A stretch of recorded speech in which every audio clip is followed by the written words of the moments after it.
Welcome to MBTV news. Podalakuru Kakatiya junior కాలేజీలో Nellore Medicover hospital ఆధ్వర్యంలో ఉచిత మెగా వైద్య శిబిరం నిర్వహించారు. ప్రముఖ వైద్యులు doctor P Vijay Kumar, doctor why Mounika Reddy, doctor P Rajireddy పాల్గొని రోగులను పరీక్షించి మందులు అందించారు.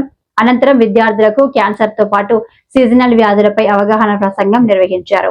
ఈ కార్యక్రమంలో principal CH Venugopal Reddy, hospital సిబ్బంది పాల్గొన్నారు.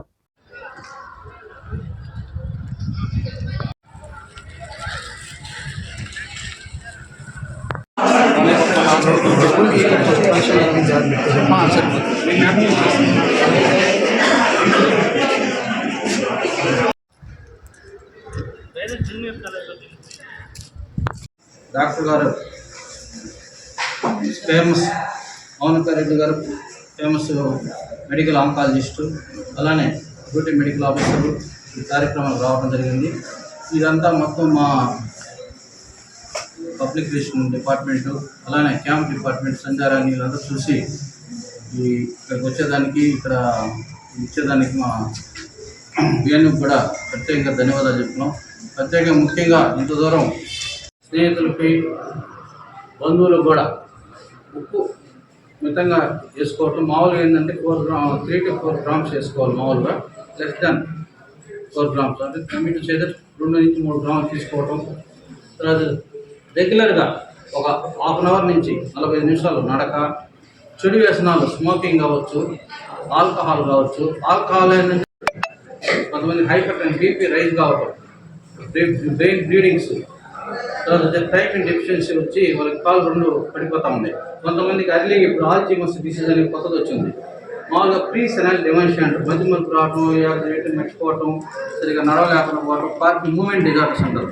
పార్కిన్సోనిజం కావచ్చు, ఆల్జీమర్స్ కావచ్చు. ఈ డిసీజ్ అన్నీ వాళ్ళకి టైమింగ్ ఆల్కహాల్ వల్ల ఎక్కువ వస్తున్నాయి అన్నమాట. స్మోకింగ్, ఆల్కహాల్ వల్ల ఏంటంటే ముందుగానే 60 సంవత్సరాల తర్వాత రావాల్సిన డిసీజెస్ 50 సంవత్సరాలకే వస్తున్నాయి. చాలా కేసులు మేము చూస్తూనే ఉన్నాం.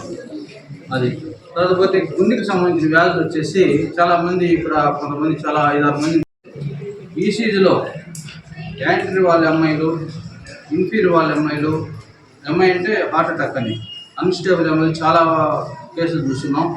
వీటికి ఏంటంటే ఎక్కువగా ఈ స్మోకింగ్, స్ట్రెస్, స్టెయిన్, నిద్ర లేకుండా ఉండటం, టీవీలు చూడటం, సెల్ ఫోన్ చూడటం, ఇవన్నీ చూడడం ఎక్కువ స్లీప్ ఏంటంటే మామూలుగా వచ్చేసి 60 సంవత్సరాల వరకు 8 గంటలు నిద్ర అనేది ఉండాలి మనిషికి. 60 సంవత్సరాలు అయిన తర్వాత మినిమం 6 to 7 అవర్స్ అనేది కంపల్సరీగా ఉండాలి. ఆ నిద్ర లేనందువల్ల ఏమవుతుందంటే బాడీ మెటబాలిజంలో మార్పులు, తర్వాత వచ్చేసి బ్రెయిన్ ఎగ్జాస్ట్ అయిపోవటం, తర్వాత స్ట్రెస్కి లోన్ అవ్వటం, ఈ stress hormones, adrenal, non adrenal అనే హార్మోన్స్ రిలీజ్ అయ్యి బీపీ పెంచడం, తర్వాత హార్ట్ రేట్ పెరిగిపోవటం, దీనివల్ల హార్ట్ ఫెయిల్యూర్లకు, హార్ట్ అటాక్లోకి ల్యాండ్ అవుతుంది. చాలామంది ఎంత 30 ఏళ్ళు కూడా ఆయన హార్ట్ అటాక్ స్టెంట్లు వేసుకుని ఉన్నారు.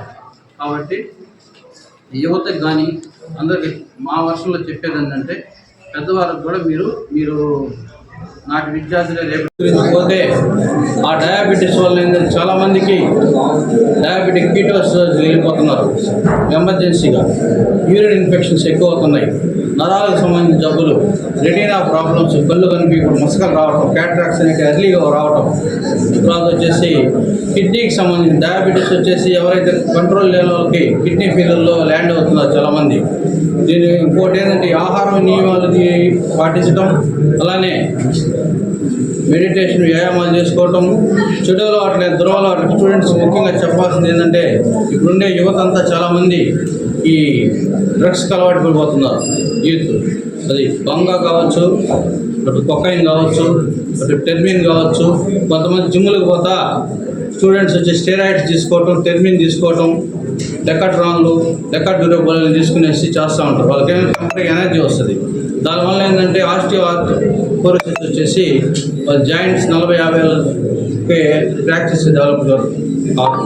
అలానే రోనీ కేల్విన్ ఆయన బాడీ బిల్డర్ వచ్చేసి 7 నుంచి 8 సార్లు మిస్టర్ ఒలింపిక్గా విన్ అయినాడు. ఆ రోజుల్లో లేదంటే ఎక్కువగా వెయిట్స్ ఎత్తేదానికి ఈ స్టెరాయిడ్ ఇంజెక్షన్ విరివిగా వాడి ఆయన వచ్చేసి ఆయన అంటే నా ఏజ్ ఉంటుంది అనుకుంటా, he is not able to walk. అప్పుడు 7 సార్లు ఒలింపిక్ అయినాడు. వాళ్ళు ఎందుకు వస్తుందంటే ఈ లోపలుండే బోన్ లోపలుండే మూలిగ అంటాం తెలుగులో. మామూలుగా ఏంటంటే లోపల ఉండే బోన్ మేర అంతా మొత్తం స్పీస్ అయిపోయేసి ఎర్లీ ఫ్రాక్చర్స్ డెవలప్ అయ్యేసి వాళ్ళు వచ్చి చిన్న వయసులోనే జాయింట్ రీప్లేస్మెంట్స్, ఫ్రాక్చర్స్. ఆయన 8 సార్లు ఆపరేషన్ చేసుకున్నాడు. Spine surgery, knee surgeries. Tony Coleman 8 times Olympic Mister Olympia. అది ఒకపోతే ఇది యువతకు చెప్పాల్సి వస్తుంది కొన్ని. రెండో పాయింట్ ఏంటంటే, ఇంకోటి ఏంటంటే ఈ డయాబెటీస్ కావచ్చు, హైపర్ టెన్షన్ కావచ్చు, వీటికి ముందుగానే మీ పేరెంట్స్ కావచ్చు, ఇంకో చదువుకున్న వారికి